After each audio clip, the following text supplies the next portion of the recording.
What is going on, guys? It's the Mad Dragon. It's a Monday, which of course means we need to check out the results from this weekend's rugby. We'll be taking a look at the world ranking, see what shifted up due to those games on the weekend, going over our predictions versus reality, which I'm crashing and burning at in this Rugby Championship. It's all up for grabs, and it's one of the reasons I love the Rugby Championship so much. You just honestly don't know who's going to win any single game. And then finally, of course, we'll move on to the fantasy, of which this week I got 3 yellow cards. In fact, if anything, I'm annoyed at Sevu Reece for basically ruining my 100% yellow card running record in this one. I basically have named every player since we're round 1 that ended up with the yellow card has always been in my team. So, crashing and burning in that too. Lots of fun to take a look at from my perspective. Let's start out then with the world ranking. See what has taken place due to those big games in the Rugby Championship. New Zealand losing 1.79. Of course, they were on that, 92, and it was that big gap between South Africa and Ireland, who were in second and first place. South Africa getting the win over Australia this week means they've managed to reclaim a few more points and actually go back above Ireland. But man, oh man, is it getting close? Is it getting close now for that number 1 spot between these teams? And of course, New Zealand go on to play South Africa over the next 2 rounds of the Rugby Championship. So there's going to be shifts. Someone's heading down. Someone can securely take number 1 spot. Really looking forward to the coming weeks. Australia, with their loss, lose a few points on their own, but Argentina getting that historic win over New Zealand means they gain plus 1.79, so really close that gap up now. And now you've got, the top 3 are all very close to each other. France and England really battling it out for sort of 4th and 5th. There's quite a chunk there between 6th and 7th. For Argentina and Australia, sorry. And then there's quite a big gap then between them as you begin to move down towards Scotland, Fiji, and then even lower down to where we eventually get to see Wales. Where are Wales at now? 74. Japan climb above Samoa because Samoa lost their game versus Tonga, so 1.4 losing for them going towards Tonga. USA lost their game to Canada. Wow, I actually knew that game was going on. I didn't know the final result of that one. Actually lost that 1.77 because they lost to Canada. Where is that? Yeah, so jumping above Zimbabwe. Didn't expect that, actually. I knew USA to sort of win that one. Anyone else further down the list? Nothing else going on in the world of rugby. So not a lot of shifting about in the top 10, but certainly narrowing up those points. New Zealand will head into round 3 of the Rugby Championship with that number 1 spot, but going up against the number 2, man, really looking forward to see next week's games. On to the predictor then. Man, oh man, it's so hard to call this Rugby Championship. I just never know which way it's going to go. South Africa bouncing back after last week, got their win by 8 points this week. I expected more. Something about it said I don't think they're going to do crazy expansive stuff. I feel like they're going to hunker down in the forwards. A lot of driving mauls, a lot of just, one-off phases. And then maybe if they get an advantage somewhere, they fling it out to the wings and the likes of Colby. I thought they would pound back quite strong. Getting the win by 8, but certainly not quite the performance I was expecting. It was just a little bit more settled rather than a outright retaliation sort of destruction game. So I went for 18. I was quite far off on my call. A lot of people going for South Africa. Anyone going for Australia this week will be another one. Exequires Kev and Lewis Young going there for all of you, 3 of you guys actually going for South Africa by 8. Great calls by you splitting that point between the 3 of you. 4 people thought maybe, just maybe, Australia would double down on it. Would have taken some big points in Australia taking that because only 4 of you going for it, but not to be this week. And then this one, Argentina, New Zealand. Argentina doing the thing that I think you need to do when you play New Zealand, and that is just be the most pressure-based team ever. Don't give New Zealand time on the ball. Just constantly get off the line quick, catch them behind the gain line, just keep it tight and just keep monitoring on. Few less penalties have gone Argentina's way. It would have been very sort of resembling of what happened a few years back when Argentina beat New Zealand in the Rugby Championship as well. And they were so disciplined. Few more penalties going in this week. But I just think it's the way to play New Zealand. So many teams seem to stand back and go, let's see what New Zealand do and we'll try and defend. Don't do that. Just go at them, and suddenly you start to see the sort of errors coming in and things beginning to cascade, and you just sort of pounce on them over and over again. And I think that's the way to play New Zealand, and Argentina seem to just not be afraid to do it, where so many other teams do. So I'm way off. I went for New Zealand. Oh, yes, by 18. I put 18 for both games. Didn't even think about that till now. I thought I was sort of going that 2 to 3 scores. I thought so. Going out there actually went kind of high. So no points for me. It's terrible decisions by me. A few people going for Argentina this week. And Grobler and Kian, both of you guys are splitting the difference there because they won it by 6. You went for 7 and 5 respectively. So both of you taking the half bonus points yourself. A lot of people basically went for Argentina, apart from poor old Tully there, just missing out on the match bonus point, but everyone else getting the half bonus point as well for going for Argentina. So big points your way. Far more people going for New Zealand, along with myself as well as Milan. Thought huge win coming in for New Zealand, but well done to Argentina on a very, very good game for them. On to the rounds overall then. A name that I haven't even said. I haven't even said to actually win either of those bonus points. But honestly, just being great to get in those close results because undercard 88 comes in top of the board here with the 3 points joint with oh man, I'm going to ruin this name. Tuind Wergy. I'm going to mispronounce that terribly. I'll have to have another stab at that at some point. And Christopher 113, Kian and Grobler, all 5 of you guys started coming in on 3 points, but undercard with a TDM of 4. That's very good. You can see that TDM was a 6 and 8 as well. So even though not getting those bonus points in the top 3, consistency on the match points as well, but also close on the TDM means you move to the top of the round. Congratulations to you. David Wakefield starts us out with the 2.5s. Rory David also getting on 2.5, and then the 1.83 for Lewis Young, Kev, and Exequias to seal out our top 10. A few people getting in on the 1.5. You know, getting one game right and that half bonus point. Probably going to be a lot of people. Then you're going to end up with the 1s, which is where I probably am. Yep, there's me down there. I'm having a terrible Rugby Championship predictor, and you know what? I'm glad, because when I'm doing terrible, that normally means there's some big upsets in the world of rugby, and it just makes the games far more entertaining to watch.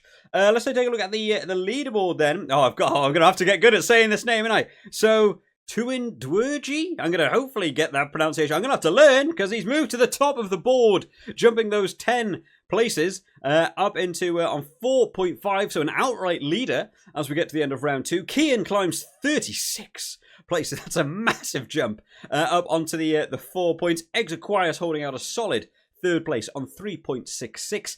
David Wakefield climbs 19 places onto 3.5, and I believe David is actually the Purple Crown going into this year. If I remember correctly, I'm sure David won the Rugby Championship last year, so I think David's the one to beat this year.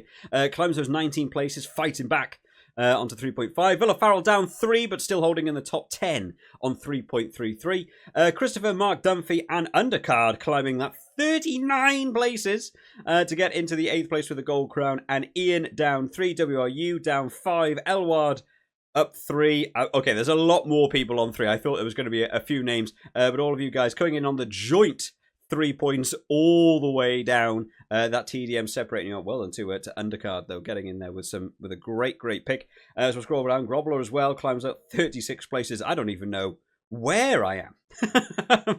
I might actually be below the. I mean, there's big name, Big Brain. Big Brain's down here in the 30s with me. These are big names that we've had in the past that have done well. Foot Yeezy down here as well. Milan, Metalomaniac. We're just all crashing and burning. People have done so well in the past in these predictors. Not to be this week. A lot of people dropping down here, probably not getting all of their picks in and what have you for this week. But congratulations then to Undercard on taking the round, and Tuind Wergy for getting to that number 1 spot. Hopefully I'll get that name pronunciation correctly. I'll try a little bit better with some of the names. On to the fantasy then, and as I said at the start of this one, 3 yellow cards for me, 4 people getting yellow cards. If anyone beat me by getting more yellow cards than me, drop it down in the comment section, because I honestly want to know. I had Afaleli Fassi, Will Jordan, and Tupo Vai, all 3 getting yellow cards. Sever Reese was the only one I had that got a yellow card who I didn't have in my team. So minus 15 points for me this round, because you lose 4 for the yellow card and 1 for the penalty as well. A lot of colours to go across there. I've just seen mine. Am I still 4th? Somehow, even with we'll get into the breakdown of this afterwards. Let's take a look at the team of the week. What was the best possible team you guys could have come up with then? Starting out in the front row, Fletcher Newell and Oxen Shea getting 11 and 10.5 respectively. I might have to look at Fletcher Newell. I think he was top prop as well last week.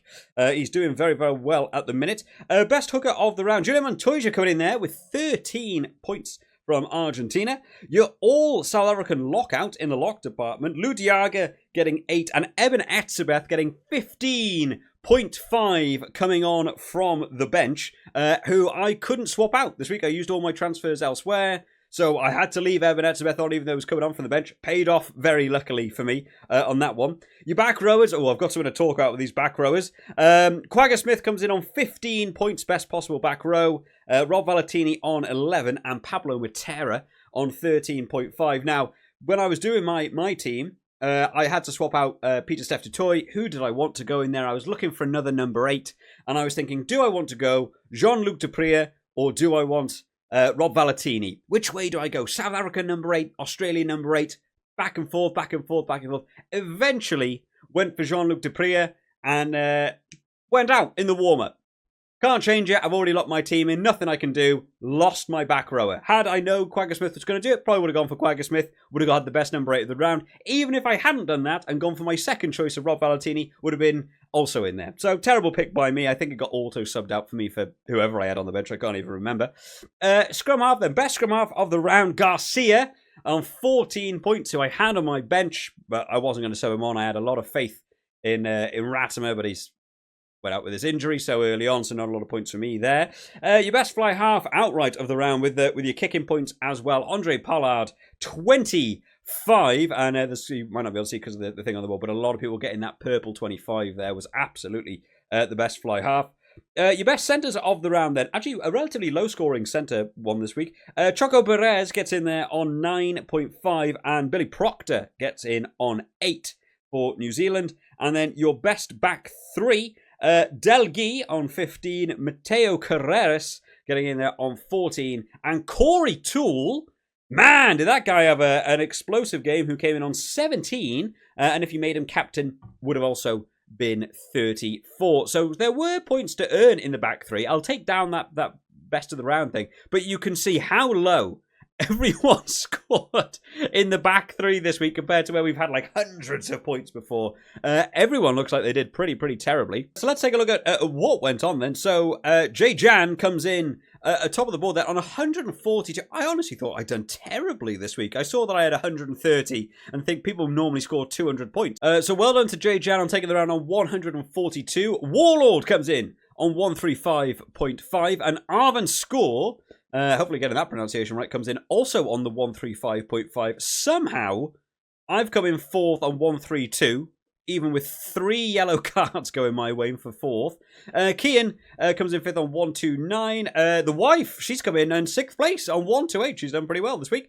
Pia Azevedo on 127 in 7th place. Forrest on 126 in 8th place. Wow, only like 1 point, like separating all these players at the minute. Brandon 09 comes in on 124 for 9th place. And then Ian to finish out our top 10 on 119.5.